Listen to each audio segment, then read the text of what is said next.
Hello everybody, welcome to a video describing some mistakes in the reports that you wrote. We'll basically just be looking at the linkers because, well, first of all, there weren't too many other mistakes, but also I think the most important thing is to get these linkers right. Okay, first things first though, before you write another thing for your teacher, I want you to go through this checklist. So first of all, you need to check, is your writing task the same format as the template that you read, studied and dissected on the Portail des Études?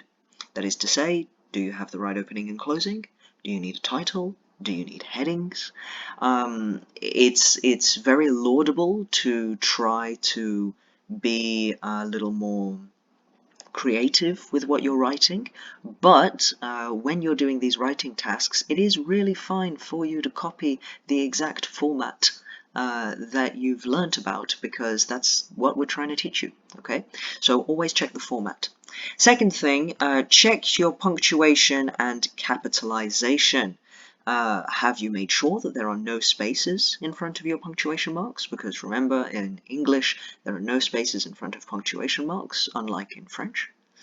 Did you use any language, country, or continent words? If so, do they have the right capitalization? Hint, they're always capitalized. What about proper names for streets or places? Have you put the right capital letters on those? It's very easy just to, type in a search engine the word that you're looking for and capitalization, and the internet will give you the right answer usually, and then you make a note of it and you memorize it. Okay, the third part of the checklist is copy and paste your writing task into a word processing application. So I know that some of you don't have Microsoft Office, or you don't have other applications where you can change the language and the spell check on them.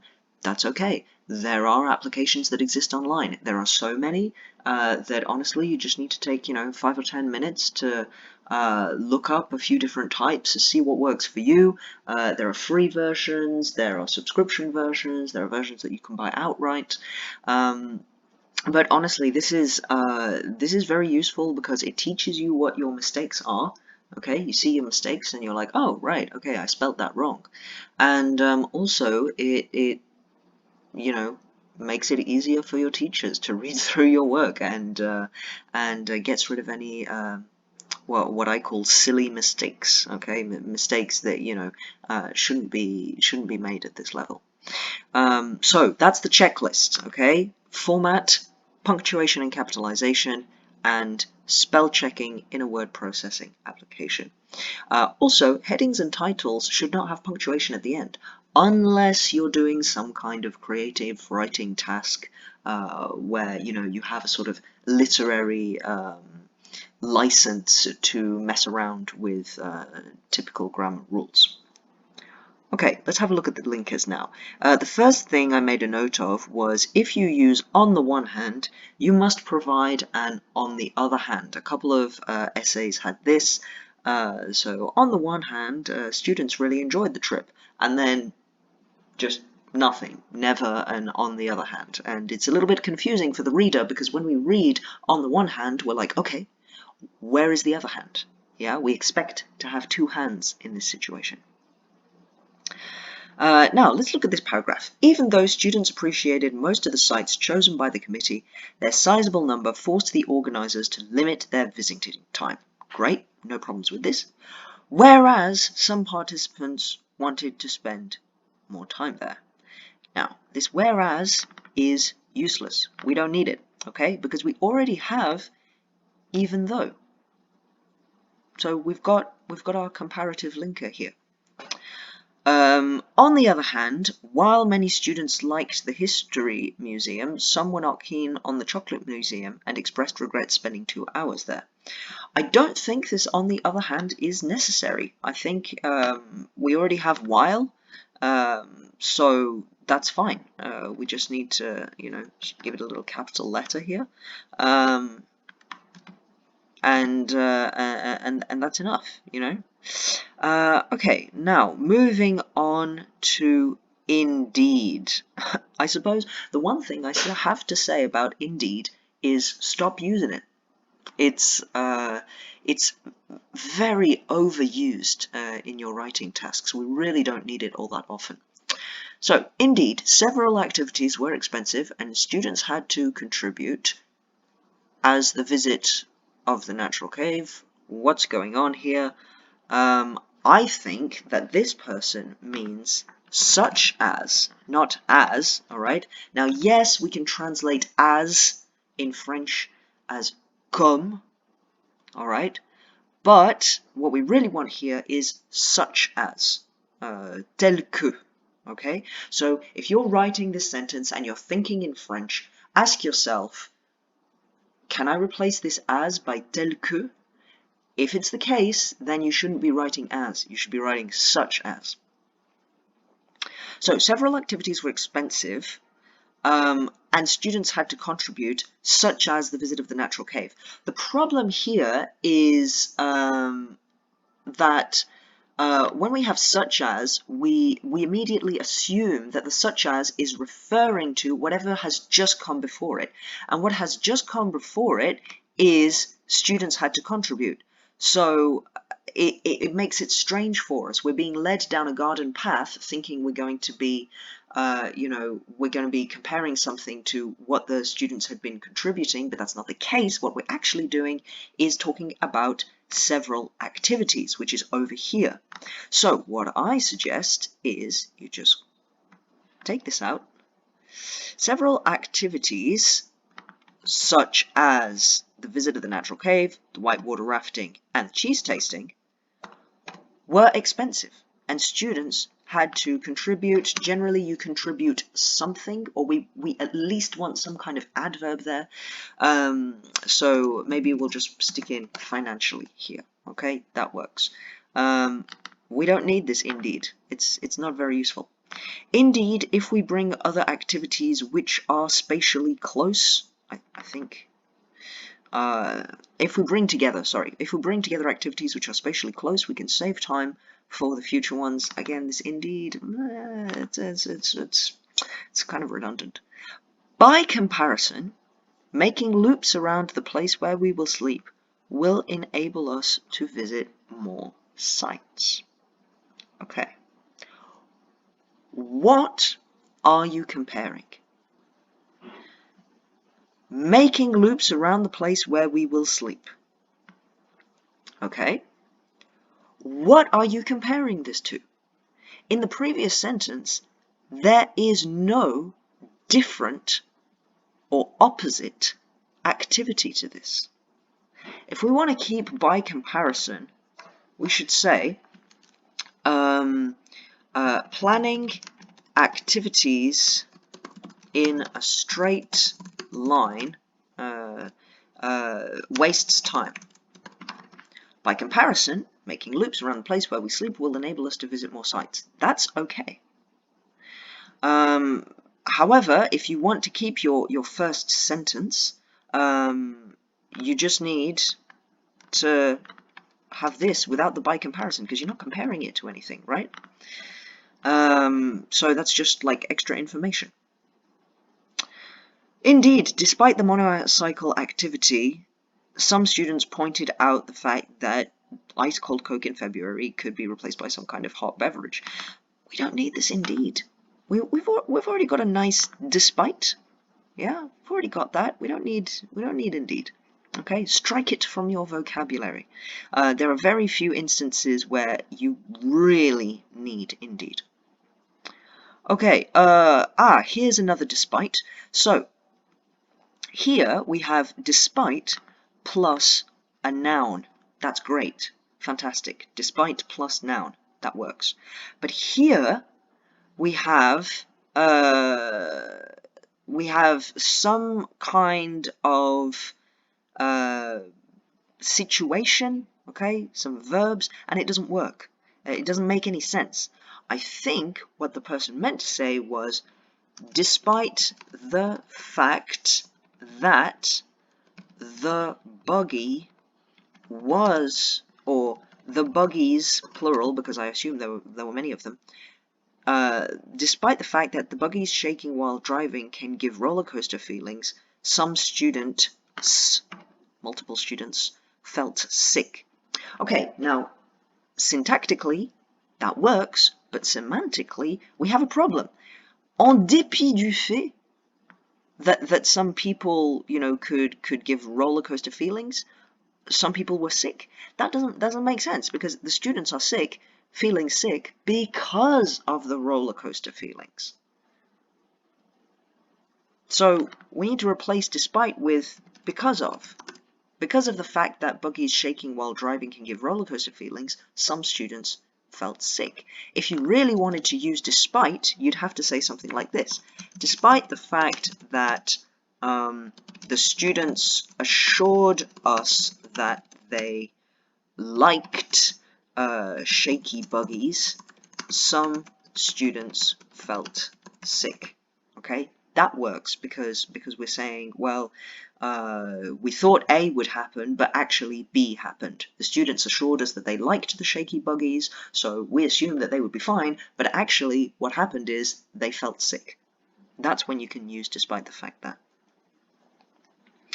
Okay, in contrast to cheese tasting, students will most likely appreciate hot chocolate. This sentence is a little bit of a mess. We don't need this comma. I mean, maybe you can keep in the first one, but we definitely don't need the second one. In contrast to cheese tasting, this doesn't.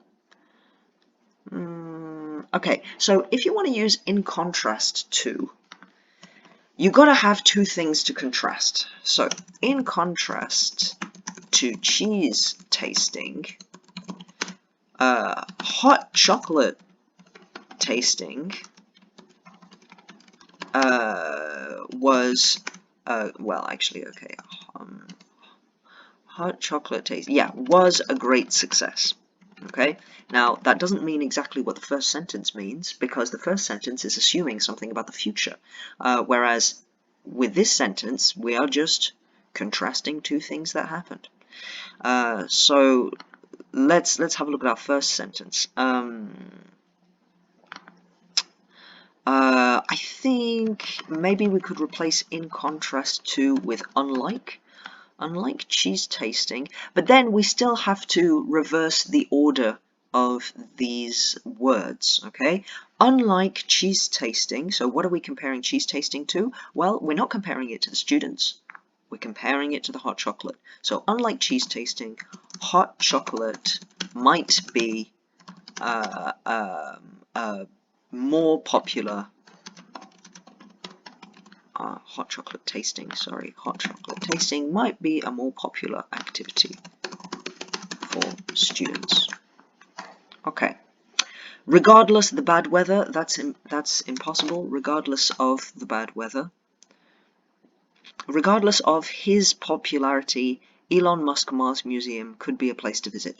Now, I was really stumped over this sentence because I was trying to figure out what was going on with his and Elon Musk and Mars Museum. Is it Elon Musk's Mars Museum? Is it the Mars Museum that belongs to Elon Musk? Or is it Elon Musk Mars Museum? That is to say, a museum. In which case, if it's a museum, then why are we talking about a person here? We need its. Okay?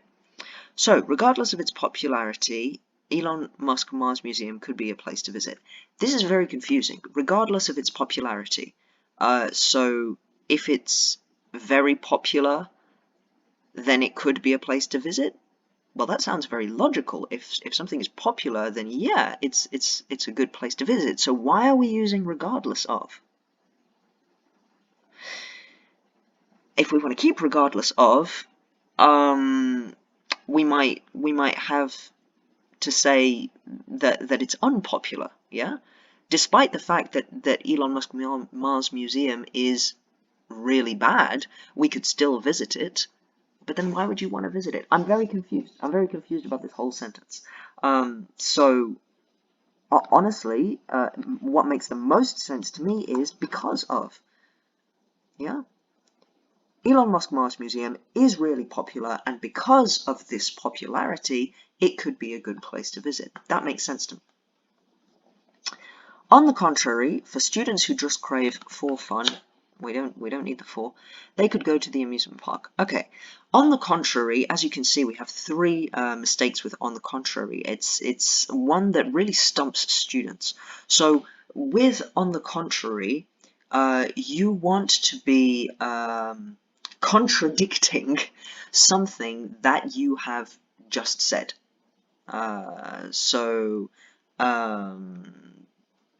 For example, how could this work?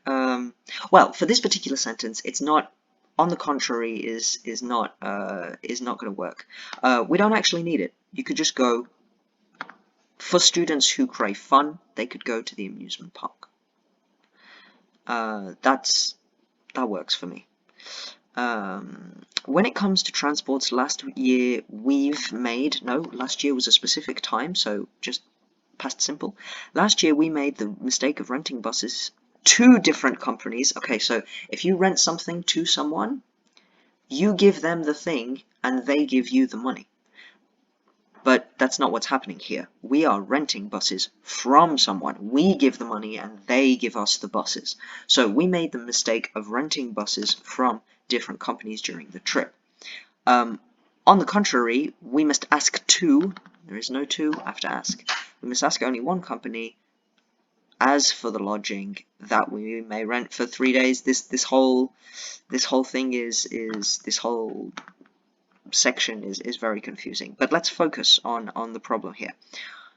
On the contrary, we're not contradicting something that we said in the previous sentence. In the previous sentence, we just said, okay, well, we made a mistake. Therefore, okay, or because of this mistake, or you know, if it's at the very end of your paragraph, you could put in conclusion, I guess. But I think therefore is the best linker to put here. Or maybe, you know, this time we should only ask one company. And then I don't actually understand what this last bit means, so I'm not going to try to correct it. Buses must be large enough. Okay, cool. On the contrary, if they are too large, it could be a problem for urban traffic. Again, what are we contradicting here? I think that, you know, this sentence is just, you know, it's just a follow-up from the next sentence. Buses must be large enough, but if they are too large. So I would replace on the contrary here with however, you know. So none of these on the contraries were actually useful. How can we actually use on the contrary? Maybe if we say it's something like I don't know,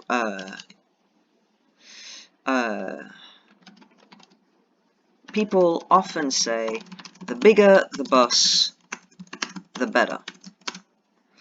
Or no, maybe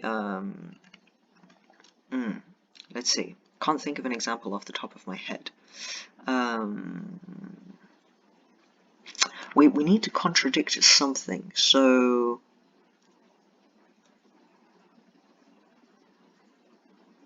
maybe if you say something like we had a really bad time, or no, we expected to have a really bad time, but on the contrary, we ended up enjoying ourselves. Yeah? So what we're contradicting here is the expectation of having had a really bad time.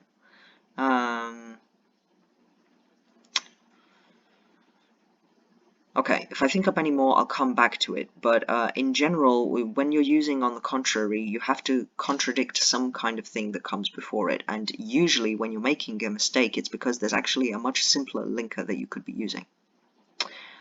Alright, moving on to even if versus even though. Now, in French, we have an issue. Même si can be used as even if or even though, but even if does not mean even though. Okay? So let me give you an example. Even if I study hard, I will fail my exam because there isn't enough time. There isn't enough time for me to learn everything, even if I study hard. Even though I studied hard, I failed my exam because there wasn't enough time. Okay? So it's not just even if is for the future and even though is for the past. Even if is about, you know, okay, this thing might be possible, but actually, you know, it might technically be possible, but given the conditions, given the situation, I don't think it's going to happen.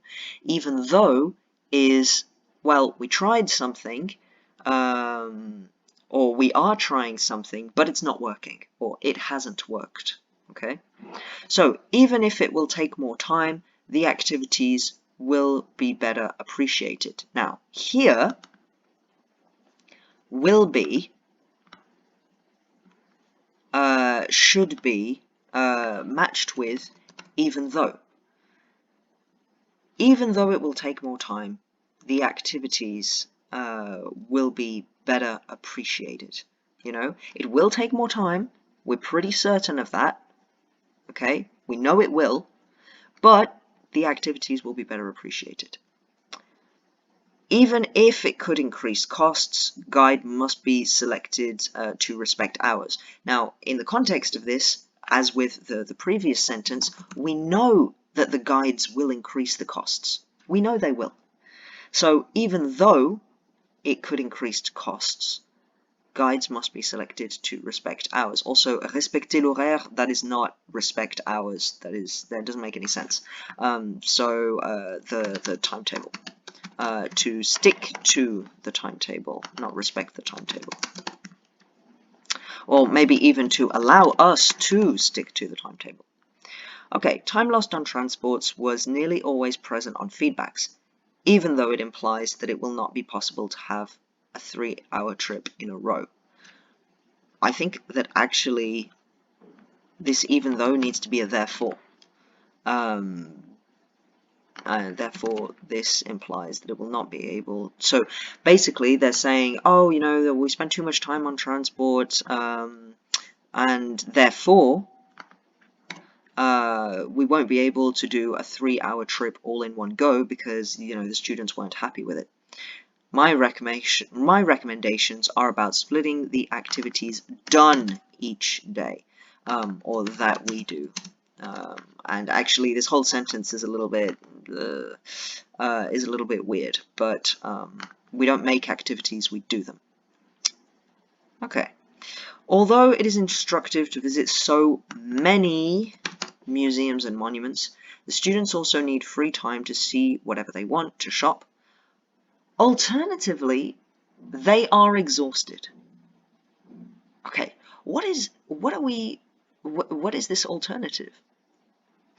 Students need free time to see what they want and to shop, but the alternative is we're gonna make them exhausted. Doesn't work. Alternatively, they could decide. They could maybe you know, plan their own schedule, or alternatively,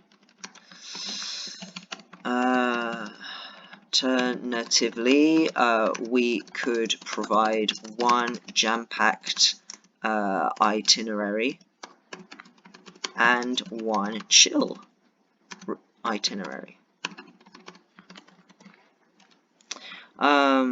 If you really want this sentence to stay with it, what you need here is if not, so students also need free time to see whatever they want, to shop.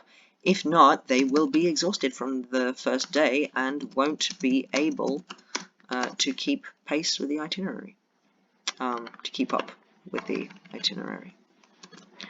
Organizing as many